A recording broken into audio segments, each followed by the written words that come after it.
Hello, and welcome back to Tangents on Cracked Spines. I appreciate you, and if you're new, I'd suggest going back about 4 episodes so you can at least start this story at the beginning. As always, listener discretion is advised, as there are adult themes throughout the classics. We are currently reading H.G. Wells' The Invisible Man, and we last left off with the Invisible Man, who, it's only the title character and, the character we're following, and we're 30% through the book and we still don't know his name. He's the Invisible Man or the Stranger. We know half the townspeople's names, but not the title character. Anyways,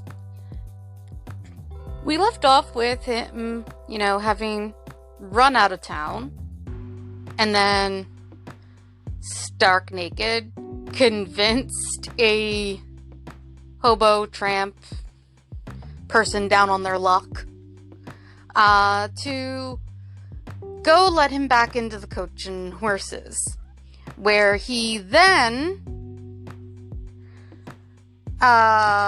stripped the vicar and the doctor who were going through his things to see if they could find out more about this individual. Still no name, even on his journals. And then he ran out the back window with the hobo, whose name I can't remember, even though we were told it, and it was mentioned multiple times. And then he just kind of went nuts. Originally, he was just trying to slow the people down who were chasing after his things, and instead he wound up just beating up half the town. And I believe we ended with him actually locking himself in his old room at the at the inn, of which of course he is not welcome at anymore. And I apologize, my cats are still having trouble getting along no matter what I've done. And I'm not so lonely that my cats are my friends. I love them, they're family. But I'm not that lonely. Anyways, let's get back to it. Chapter 13. It's a good thing I can read Roman numerals, y'all. Mr. Marvel. That's the guy's name. The tramp, not the invisible guy. Mr. Marvel discusses his resignation. When the dusk was gathering and Ipping was just beginning to peep tumultuously forth again upon the shattered wreckage of its bank holiday, a short, thick-set man in a shabby silk hat was marching painfully through the twilight through the beech woods on the road to Bramblehurst. He carried 3 books bound together by some sort of ornamental elastic ligature, and a bundle wrapped in a blue tablecloth. His rubicund face expressed consternation and fatigue. He appeared to be in a spasmodic sort of hurry. He was accompanied by a voice other than his own, and ever and again he winced under the touch of unseen hands. Oh, no. I was wrong. I misremembered. I really should take notes. But, after rampaging, in the nude, mind you, he did go after Mr. Marvel. The Invisible Man did. "If you give me the slip again," said the voice, "if you attempt to give me the slip again..." "Lord," said Mr. Marvel, "that shoulder's a mass of bruises as it is." On my honor, said the voice, I will kill you. I didn't try to give you the slip, said Marvel, in a voice that was not far remote from tears. I swear I didn't know that blessed turning, that was all.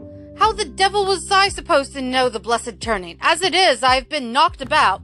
You'll get knocked about a great deal more if you don't mind, said the voice, and Mr. Marvel abruptly became silent. He blew out his cheeks, and his eyes were eloquent of despair.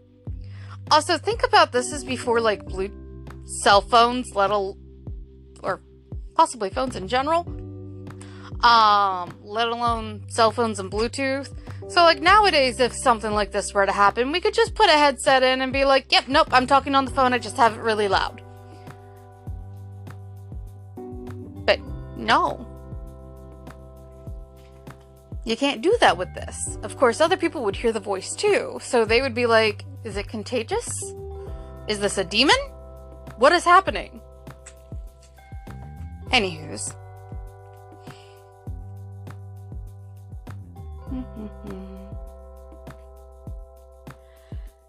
It's bad enough to let these floundering yokels explode my little secret without your cutting off with my books. It's lucky for some of them they cut and ran when they did. Here am I. No one knew I was invisible, and now what am I to do? What am I to do? Asked Marvel, sotto voice. Sotto voice. Sotto voce. It's all about. It will be in the papers. Everybody will be looking for me. Everyone on their guard. The voice broke off into vivid curses and ceased. The despair of Mr. Marvel's face deepened, and his pace slacked. Go on, said the voice. Mr. Marvel's face assumed a grayish tint between the ruddier patches. Don't drop those books, stupid, said the voice, sharply overtaking him. He's not becoming any more pleasant. Like, this is the main character, and I still hate him. The fact is, said the voice, I shall have to make use of you. You're a poor tool, but I must. I'm a miserable tool, said Marvel. You are, said the voice. Wow, such a wonderful person you are. I'm the worst possible tool you could have, said Marvel. I'm not strong, he said after a discouraging silence. I'm not over strong, he repeated. No. And my heart's weak. That little business, I pulled it through, of course, but bless you, I could have dropped. Well, I haven't the nerve and strength for the sort of thing you want. I'll stimulate you. I wish you wouldn't. I wouldn't like to mess up your plans, you know, but I might, out of sheer funk and misery. You'd better not, said the voice, with quite emphasis. I wish I was dead, said Marvel. It ain't justice, he said. You must admit, it seems to me I've a perfect right. Get on, said the voice. Mr. Marvel mended his pace, and for a time they went in silence again.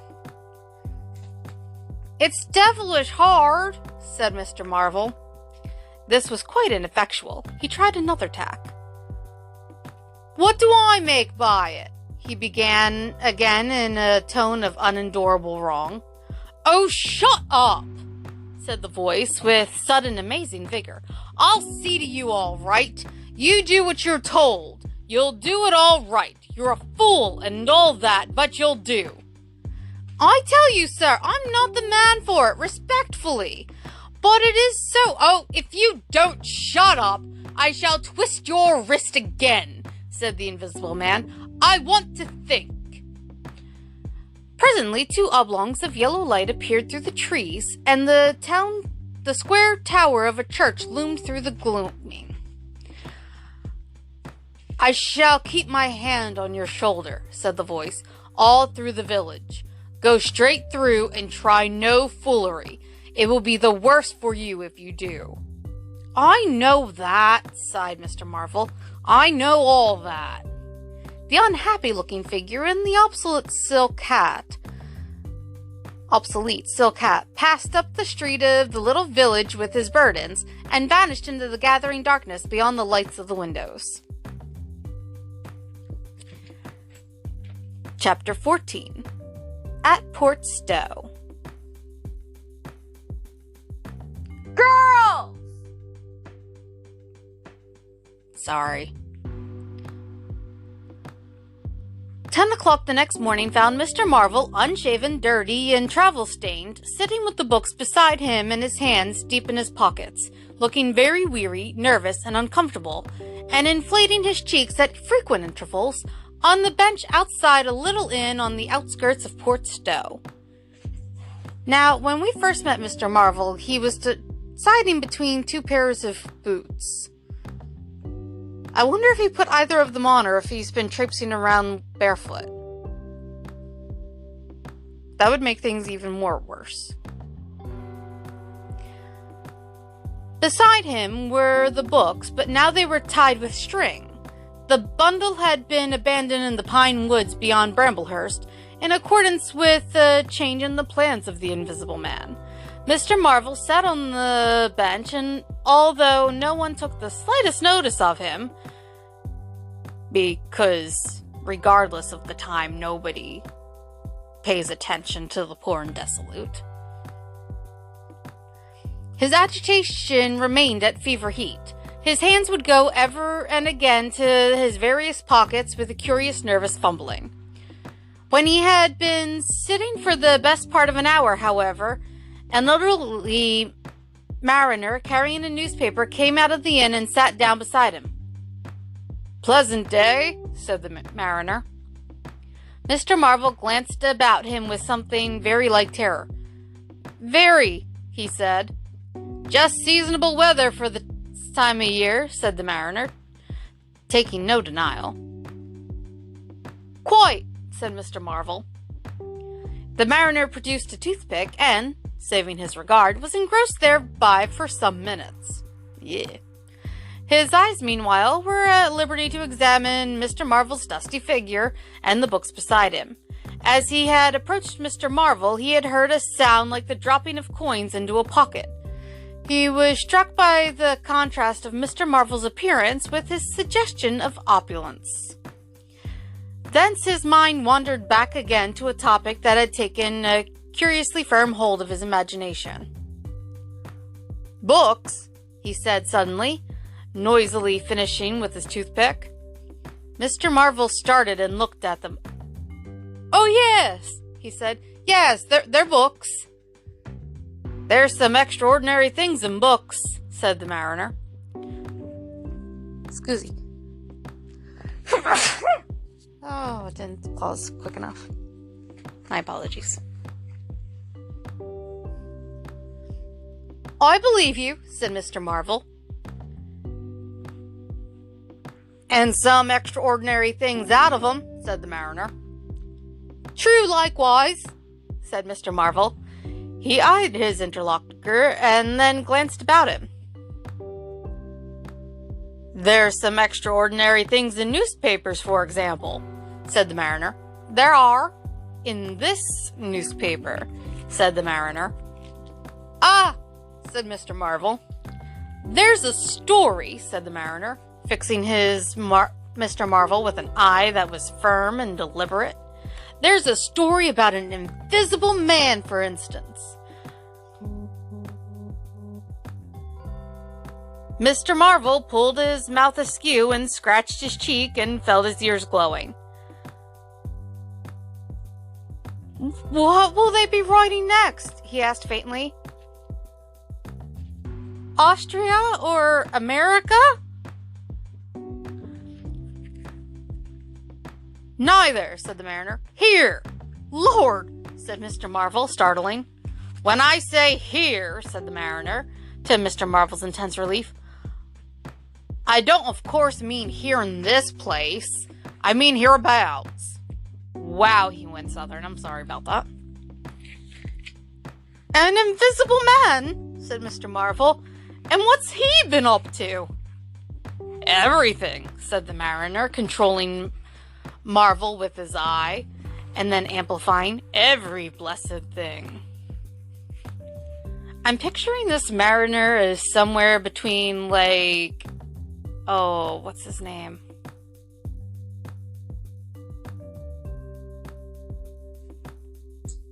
I lost it. Captain What's-His-Face from Moby Dick. Nope, the name's not coming back to me. But somewhere between, like, that and, like, having the eyes from the guy from the Telltale Heart. The one that dies. But maybe that's just me.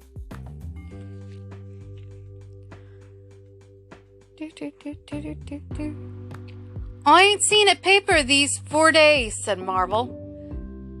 Ipping's the place he started at, said the mariner. Indeed, said Mr. Marvel. He started there, and where he came from, nobody don't seem to know. Here it is. Peculiar story from Ipping. And it says in this paper that the evidence is extraordinary strong. Extraordinary. Lord, said Mr. Marvel. But then, it's a extraordinary story. There's a clergyman and a medical gent witness saw him right and proper, or less ways, didn't see him.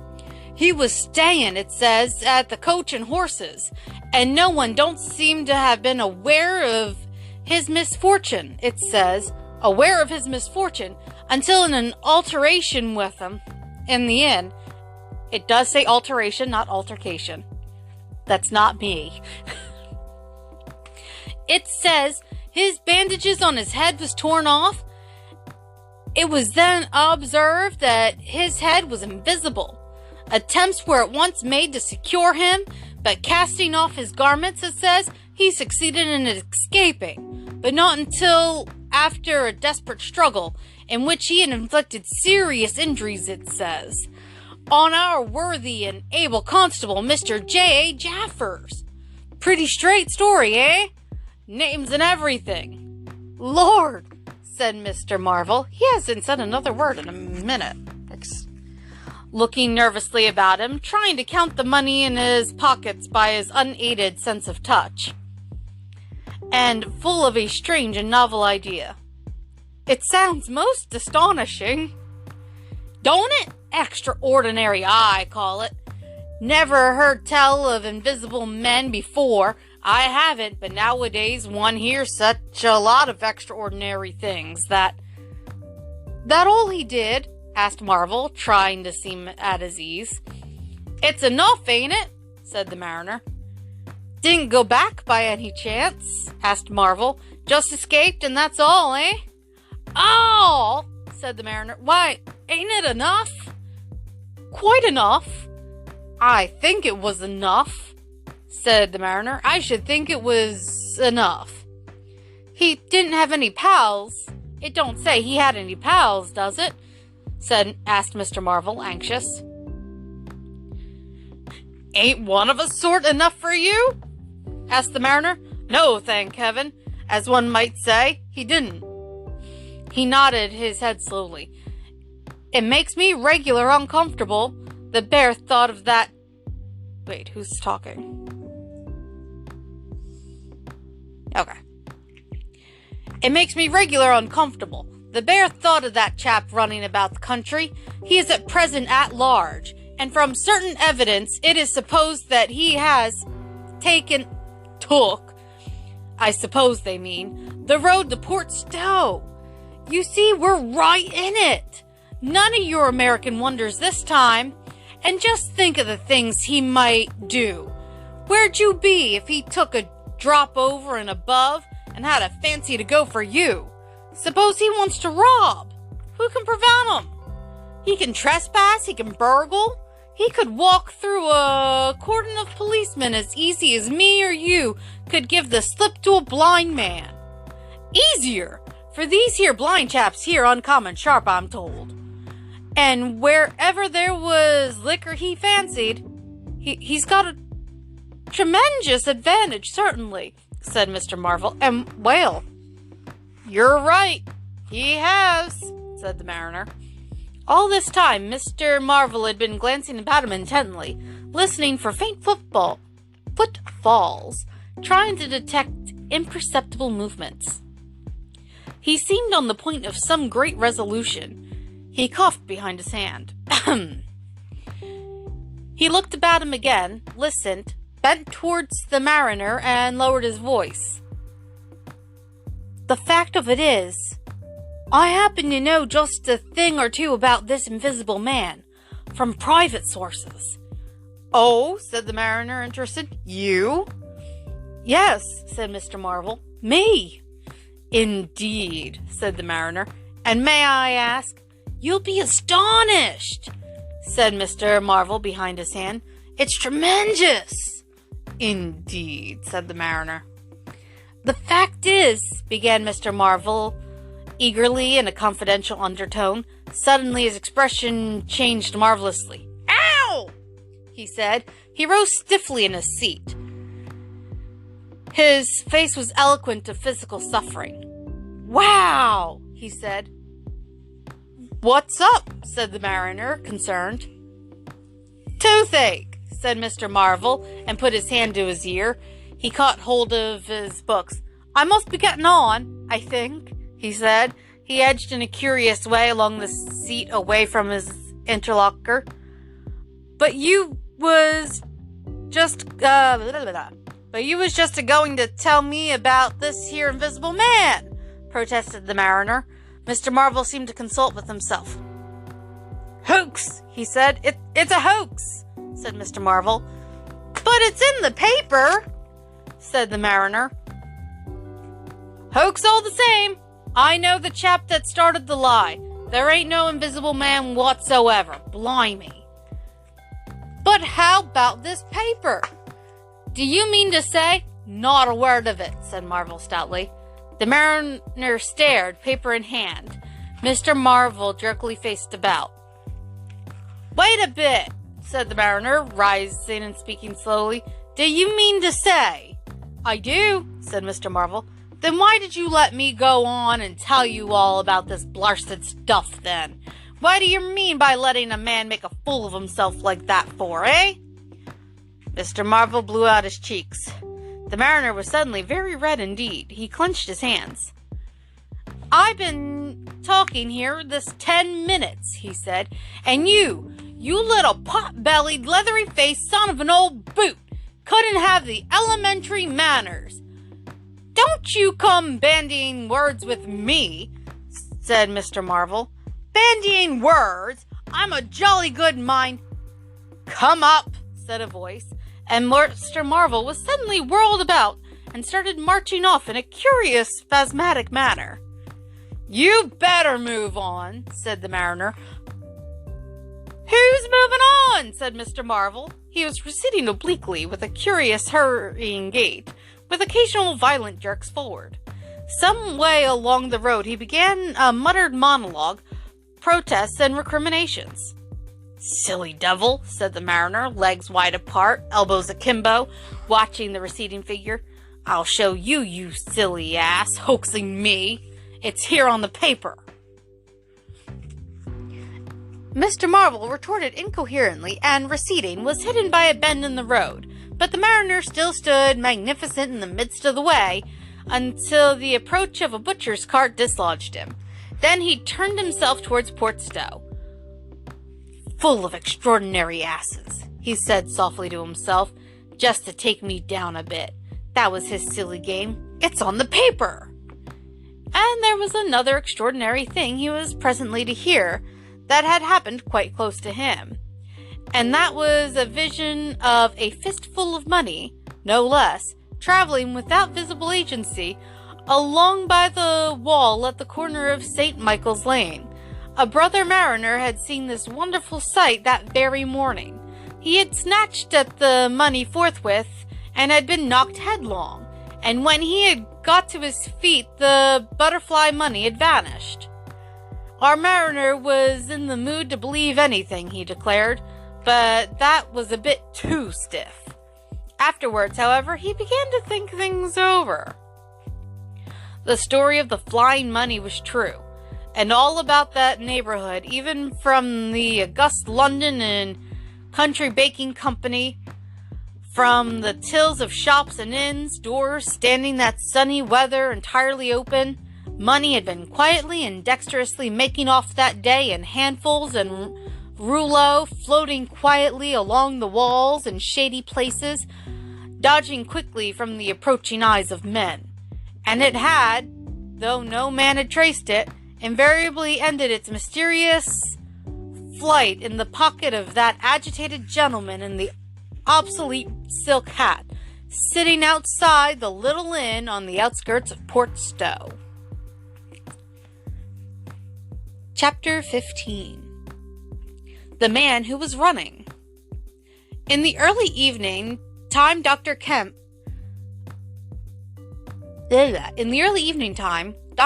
was sitting in his study in the belvedere on the hill overlooking Burdock. See, this is why commas are important, people.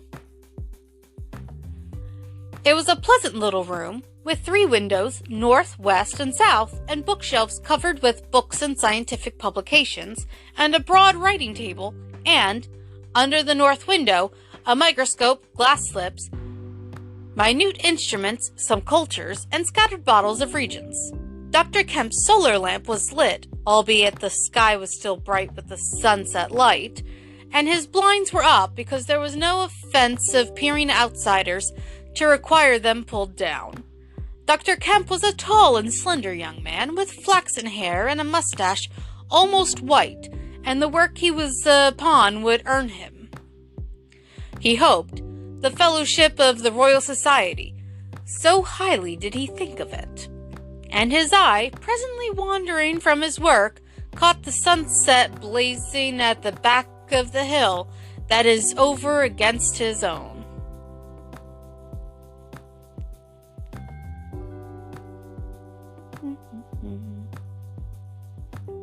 For a minute, perhaps, he sat, pen in mouth, admiring the rich golden color above the crest, and then his attention was attracted by the little figure of a man, inky black, running over the hill brow towards him. He was a shortish little man, and he wore a high hat, and he was running so fast that his legs verily twinkled. "Another of those fools," said Dr. Kemp, "like that ass who ran into me this morning around a corner, with the 'Visible Man a-comin', sir.'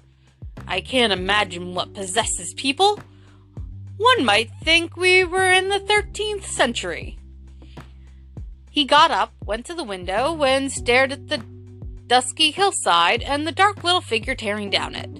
"He seems a confounded hurry," said Dr. Kemp, "but he doesn't seem to be getting on. If his pockets were full of lead, he couldn't run heavier." "Spurted, sir," said Dr. Kemp. In another moment, the higher of the villas that had clambered up the hill from Burdock had oculated the running figure.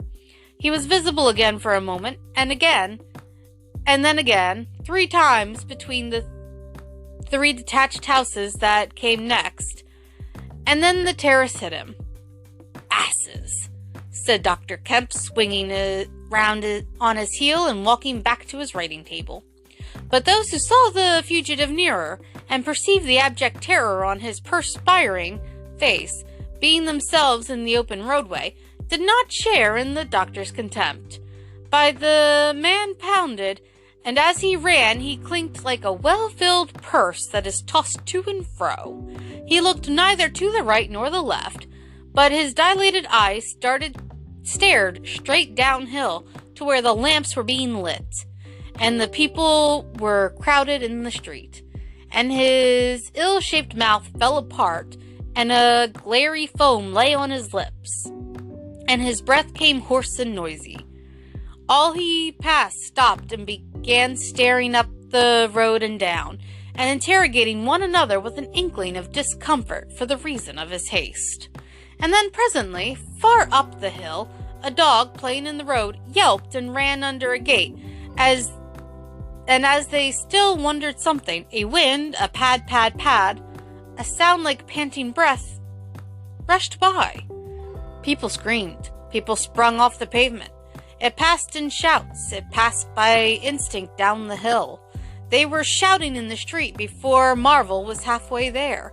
They were bolting into houses and slamming the doors behind them with the news. He heard it and made one last desperate spurt. Fear came striding by, rushed ahead of him, and in a moment had seized the town. "The Invisible Man is coming! The Invisible Man!"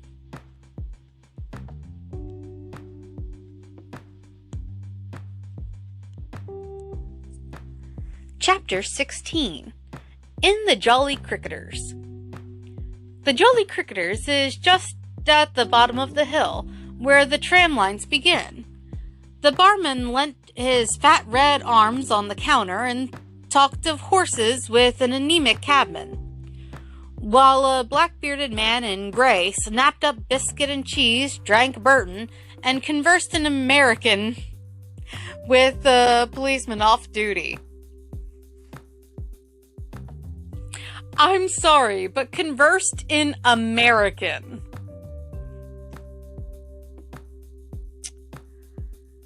Should I take that to mean that they were talking about America, or that the man had a very discernible American accent and vocabulary? Conversed in American.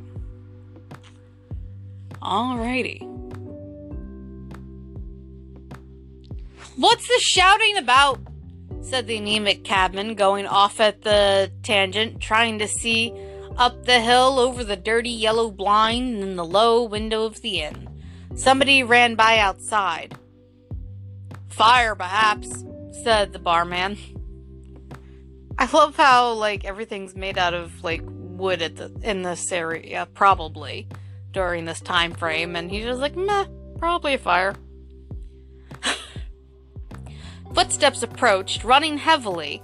The door was pushed open violently, and Marvel, weeping and disheveled, his hat gone, the neck of his coat torn open, rushed in, made a convulsive turn, and attempted to shut the door.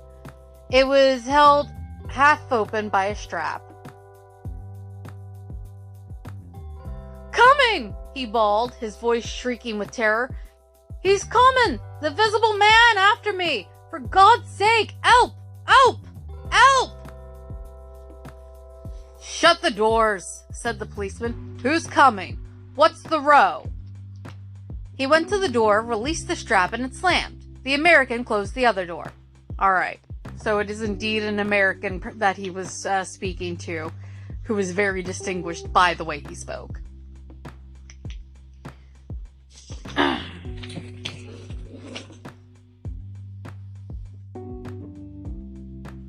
What has gotten into you two?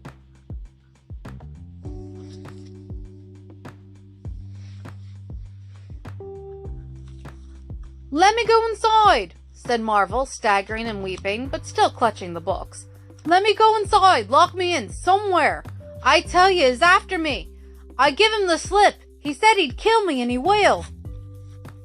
"You're safe," said the man with the black beard. "The door's shut. What's it all about?"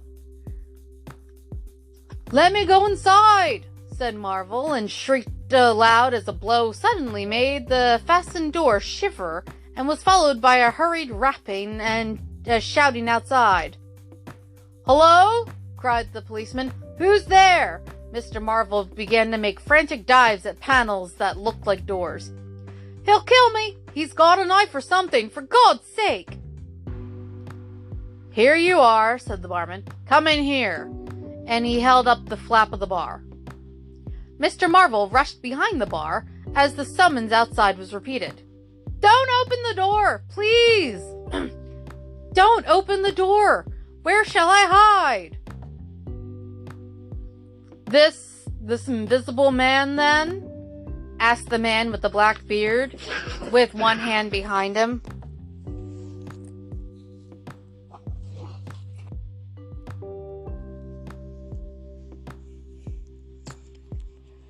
Sorry, I lose my place a lot, even with a ruler.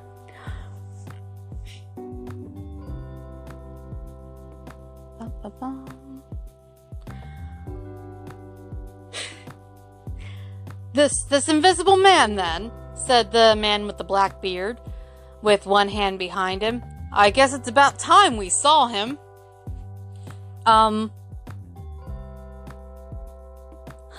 isn't that the point of an invisible man? You can't see him? The window of the inn was suddenly smashed in, and there was a screaming and running to and fro in the street. The policeman had been standing on the settee staring out, craning to see who was at the door. He got down with raised eyebrows. "It's that," he said. The barman stood in front of the bar parlor door, which was now locked on Mr. Marvel, stared at the smashed window, and came round to the other two men. Everything was suddenly quiet. "I wish I had my truncheon," said the policeman, going irresolutely to the door. "Once we open and he comes, there's no stopping him." "You don't have to be in too much of a hurry about that door," said the anemic cabman anxiously.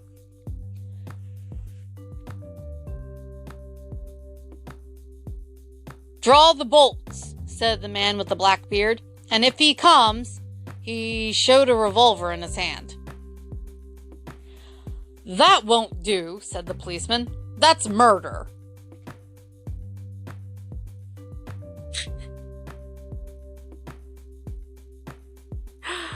Oh boy. Says a lot about Americans. "I know what country I'm in," said the man with the beard. "I'm going to let off at his legs. Draw the bolts."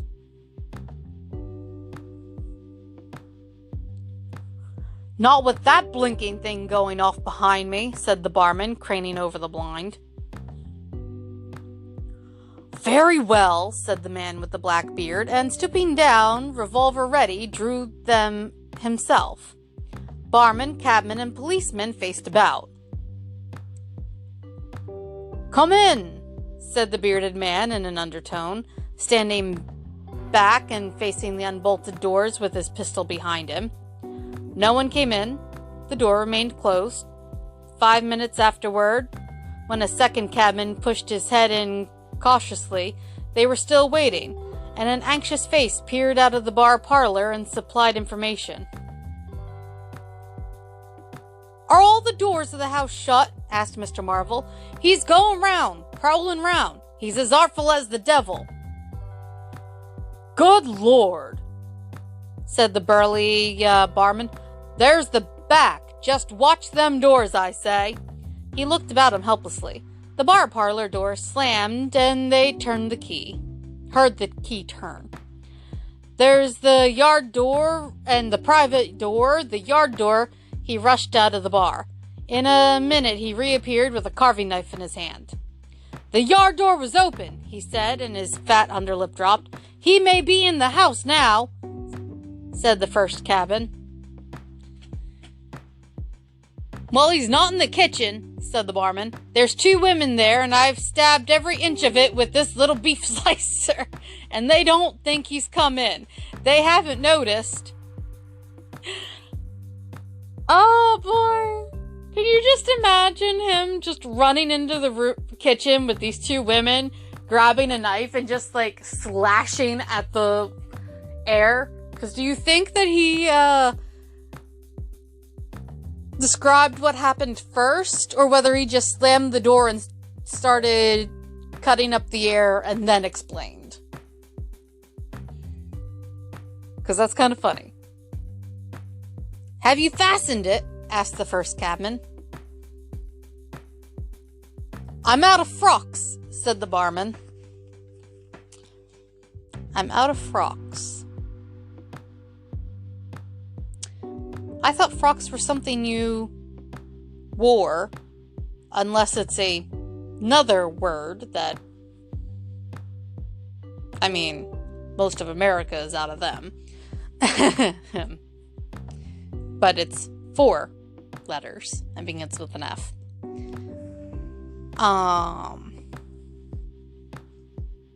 I'm out of frocks. The man with the beard replaced his revolver. And even as he did so, the flap of the bar was shut down and the bolt clicked, and then, with a tremendous thud, the catch of the door snapped and the bar parlor door burst open. They heard Marvel squeal like a caught leveret, and forthwith they were clambering over the bar to his rescue. The bearded man's revolver cracked, and the looking glass at the back of the parlor starred and came smashing and tinkling down. Yikes, glass is expensive now. I can't imagine how much that cost then. That American better be paying for it. As the barman entered the room, he saw Marvel curiously crumpled up and struggling against the door that led to the yard and kitchen. The door flew open while the barman hesitated, and Marvel was dragged into the kitchen. There was a scream and a clatter of pans. Oh, come on. Pans are a great way to hit people. You also, hit around Marvel. You're bound to hit something. Marvel, head down, and lugging back obstinately, was forced to the kitchen door, and the bolts were drawn.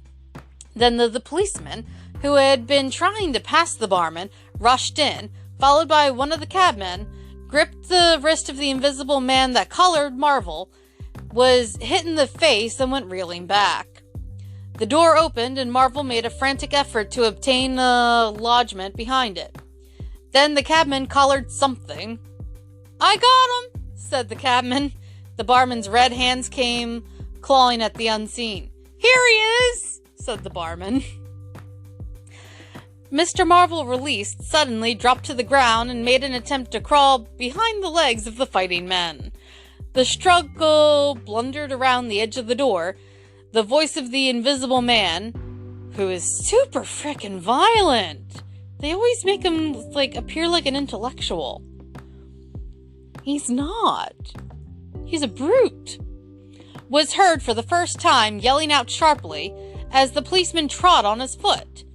And then he cried out passionately, and his fists flew round like flails. The cabman suddenly whooped and doubled up, kicked under the diaphragm. The door into the bar parlor from the kitchen slammed and covered Mr. Marvel's retreat. The men in the kitchen found themselves clutching at and struggling with empty air. Also, mind you, not only is this guy invisible, but they're literally, fighting this guy who's in the buff. They're literally fighting a naked man during all of this. I can't see that going super well. "Where's he gone?" cried the man with the beard. "Out?" "This way," said the policeman, stepping into the yard and stopping. A piece of tile whizzed by his head and smashed among the crockery on the kitchen table. "I'll show him," shouted the man with the black beard, and suddenly a steel barrel shone over the policeman's shoulder, and 5 bullets had followed one another into the twilight whence the missile had come. As he fired, the man with the beard moved his hand in a horizontal curve so that his shots radiated out into the narrow yard like spokes from a wheel. And hopefully nobody else was in the backyard or within range of the bullets. Jiminy Christmas. Americans have always had a reputation for being gun-toting loonies. A silence followed. 5 cartridges, said the man with the black beard. That's the best of all. 4 aces and a joker. Get a lantern, someone, and come and feel about for his body. Well, I highly doubt he died, seeing as we're only 36% through. We have about 100 pages left. And we still don't know the man's name. And yes, I will keep hanging up on that.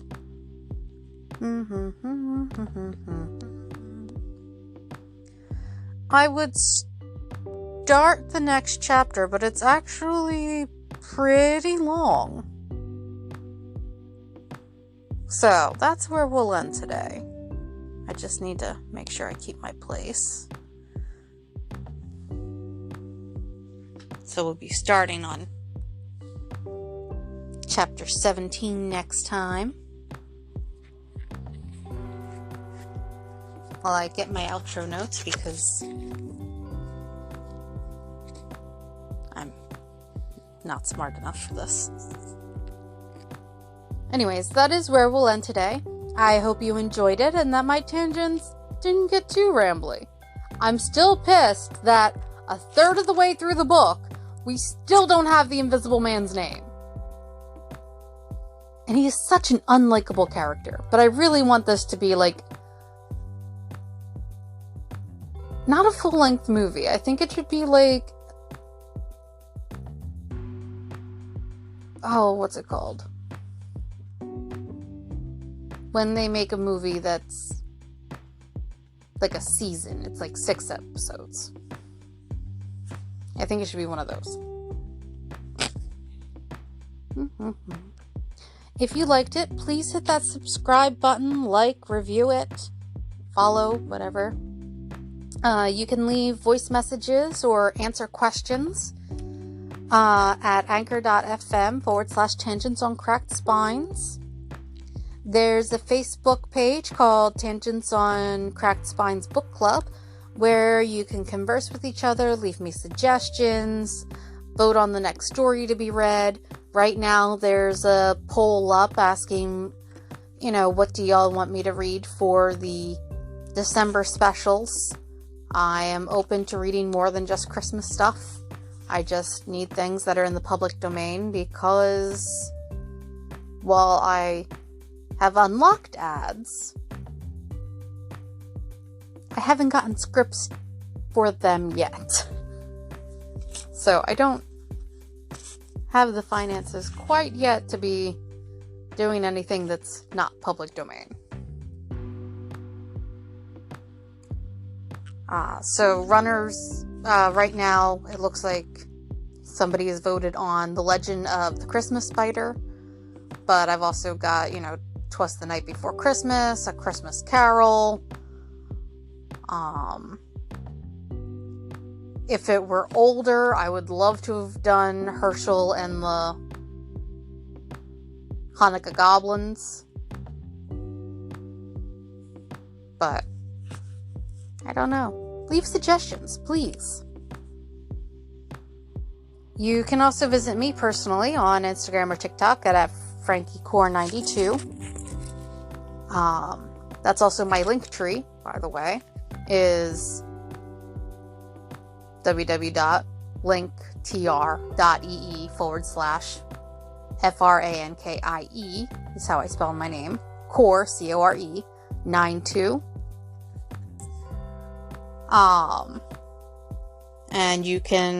that's where you can find links to merch and the podcast on all of the apps that you can listen to it on, as well as some of my other ventures. But anyways, thank you, and I hope to hear from you. See you next time.